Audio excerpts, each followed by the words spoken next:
أعوذ بالله من الشيطان الرجيم. بسم الله الرحمن الرحيم.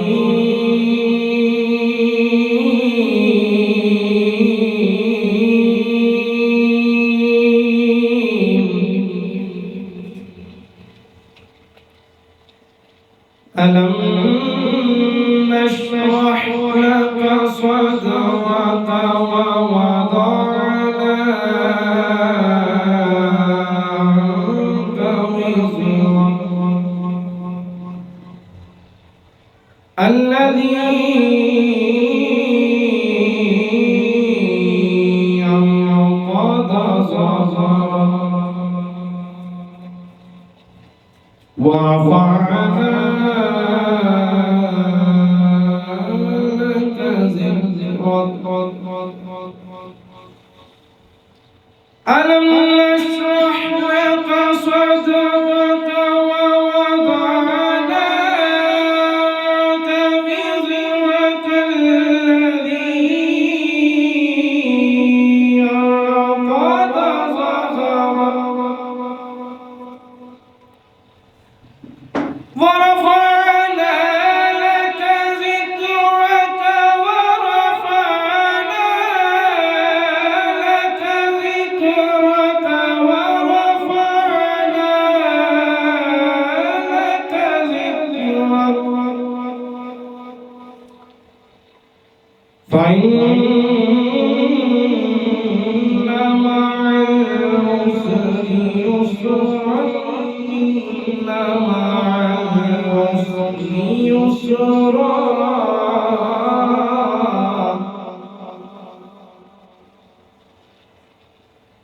فإن مع العسر يسرا إن مع العسر يسرا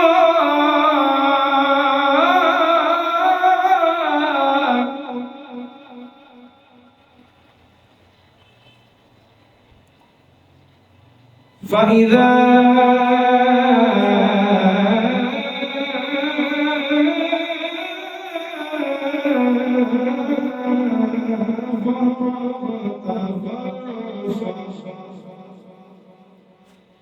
وإلى ربك فارغب. آمنت بالله صدق الله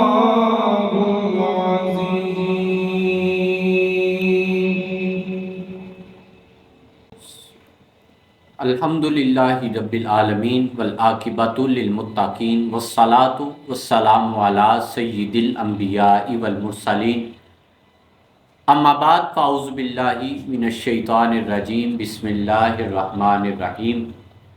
ورفعنا لک ذکرک صدق اللہ العظیم ان اللہ وملائکتہ یصلون علی النبی یا ایھا الذین آمنوا صلوا علیہ وسلموا تسلیما الصلاۃ والسلام علیک یا سیدی یا رسول اللہ وعلی آلک واصحابک یا سیدی یا حبیب اللہ بلغ العلا بکمالہ کشف الدجی بجمالہ حسنت جمیع خصالہ صلوا علیہ وآلہ وسلموا تسلیما۔ ناظرین کرام، روح رمضان ٹرانسمیشن جو کہ آپ سماعت فرما رہے ہیں لائیو یوٹیوب چینل محمد حارث جمیل پہ، دعا کرتا ہوں کہ اللہ رب العزت ہم سب کا حامی و ناصر ہو۔ اللہ رب العزت ہم سب کو مکہ اور مدینہ کی بادب حاضری نصیب فرمائے۔ ہر ابتدا سے پہلے، ہر انتہا کے بعد ذات نبی بلند ہے، ذات خدا کے بعد، اور زمانے میں جتنے بھی لوگ ہیں احترام کے قابل میں سبھی کو مانتا ہوں مگر ذات مصطفیٰ کے بعد، میں سبھی کو مانتا ہوں مگر ذات مصطفیٰ کے بعد۔ ناظرین کرام، روح رمضان ٹرانسمیشن کا باقاعدہ آغاز اللہ رب العزت کی لاریب کتاب قرآن مجید فرقان حمید سے ہو چکا۔ ڈاکٹر اقبال قلندر لاہوری رحمۃ اللہ تعالی علیہ فرماتے ہیں کہ لکھنا نہیں آتا تو میری جان پڑھا کر، ہو جائے گی تیری مشکل آسان پڑھا کر، پڑھنے کو گر تجھے کچھ نہ ملے تو چہروں پر لکھے درد کے عنوان پڑھا کر، لاریب تیری روح کو تسکین ملے گی۔ تو قرب کے لمحات میں قرآن قرآن قرآن پڑھا کر، آ جائے گا اقبال تجھے جینے کا کرینہ، بس تو سرور کونین کے فرمان پڑھا کر، بس تو سرور کونین کے فرمان پڑھا کر۔ آئیے میں نعت رسول مقبول صلی اللہ علیہ وسلم کے لیے دعوت دے رہا ہوں۔ ہمارے روح رمضان ٹرانسمیشن کے مہمان ثنا خان مصطفیٰ صلی اللہ علیہ وسلم جناب محترم محمد رضوان قادری صاحب سے التماس گزار ہوں کہ آپ تشریف لاتے ہیں اور بارگاہ انبیاء علیہ الصلاۃ والسلام میں گلہائے عقیدت پیش کرنے کی سعادت حاصل فرماتے ہیں۔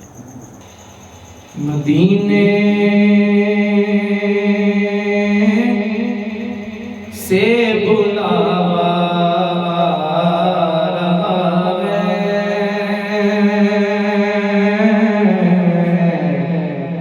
مدینے سے بلاوا رہا ہے، مدینے سے بلاوا رہا ہے، میرا دل مجھ سے پہلے جا رہا ہے،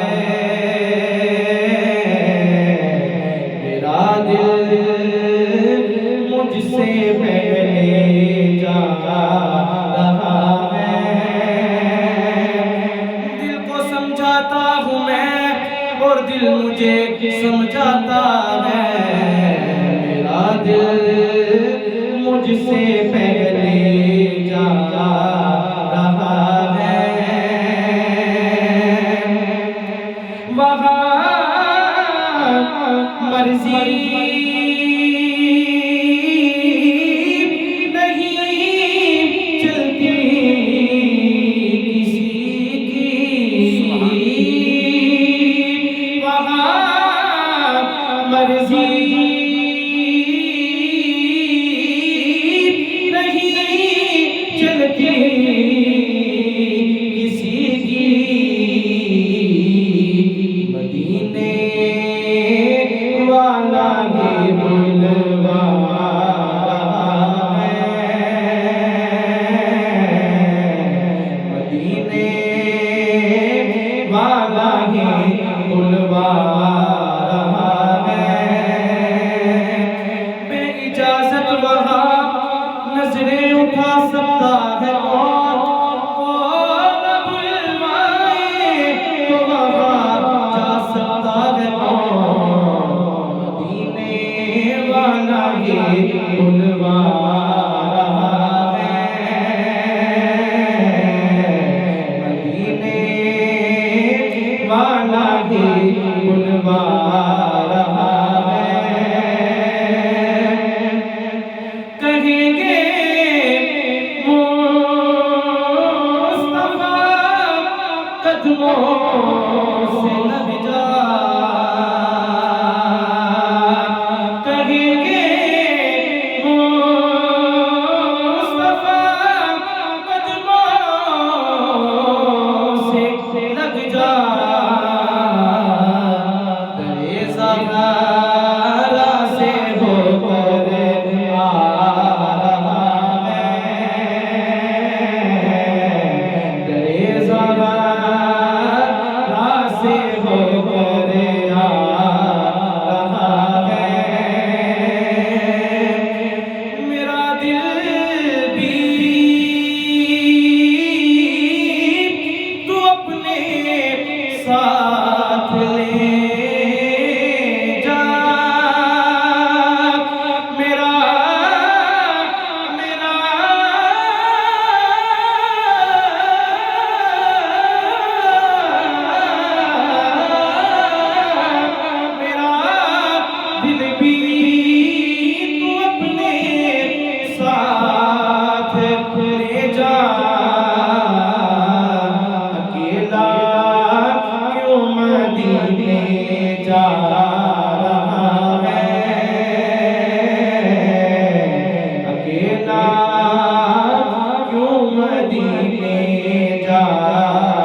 یقیناً پھر بلاوا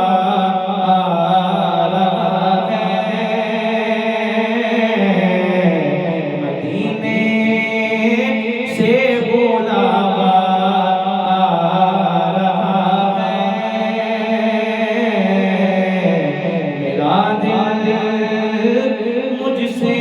پہلے جا رہا ہے۔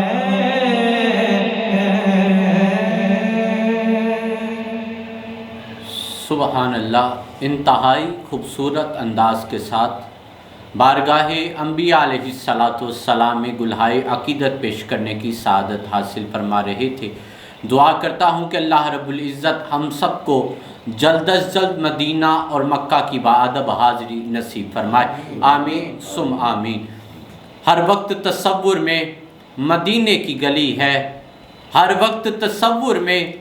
مدینے کی گلی ہے، اب در بدری ہے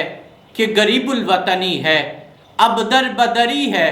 کہ غریب الوطنی ہے، ارے اس شہر میں بک جاتے ہیں خود آ کے خریدار، وہ مصر کا بازار نہیں مدینے کی گلی ہے، وہ مصر کا بازار نہیں مدینے کی گلی ہے۔ آئیے ناظرین کرام، روح رمضان ٹرانسمیشن کے دوسرے مہمان ثنا خان مصطفیٰ صلی اللہ علیہ وسلم کو آپ سب احباب کی سماعتوں کی نظر کر رہا ہوں۔ میں ملتمس انتہائی محبت فرمانے والی شخصیت جناب محترم محمد جمیل صاحب سے کہ آپ تشریف لاتے ہیں اور بارگاہ انبیاء علیہ السلام میں گلہائے عقیدت پیش کرنے کی سعادت حاصل فرماتے ہیں۔ صلی اللہ علیہ یا رسول اللہ وسلم علیہ یا حبیب اللہ، کدی وچ خواب دے ہوئے نظارہ یا رسول اللہ،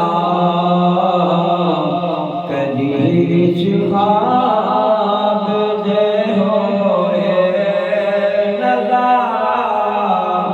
یا رسول اللہ، چمک جاوے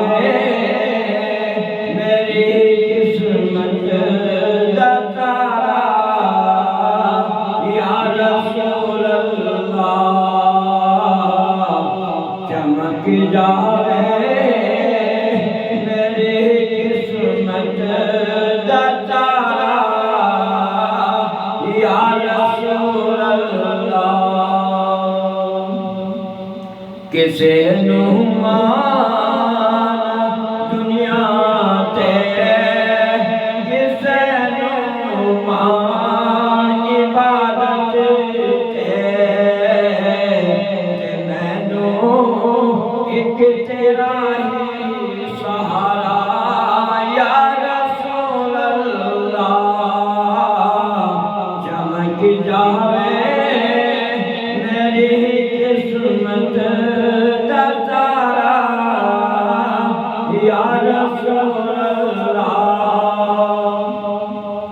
گناہ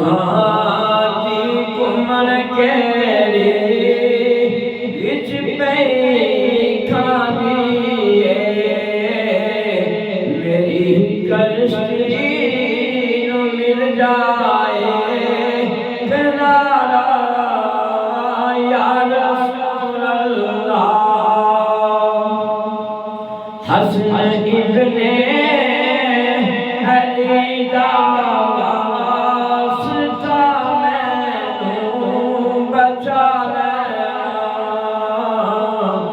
حسن ابن علی دا واسطہ مینوں بچا لینا، جدو ہوئے گا امراں دا تارا یا رسول اللہ، عرش تو فرش تک سارا زمانہ جا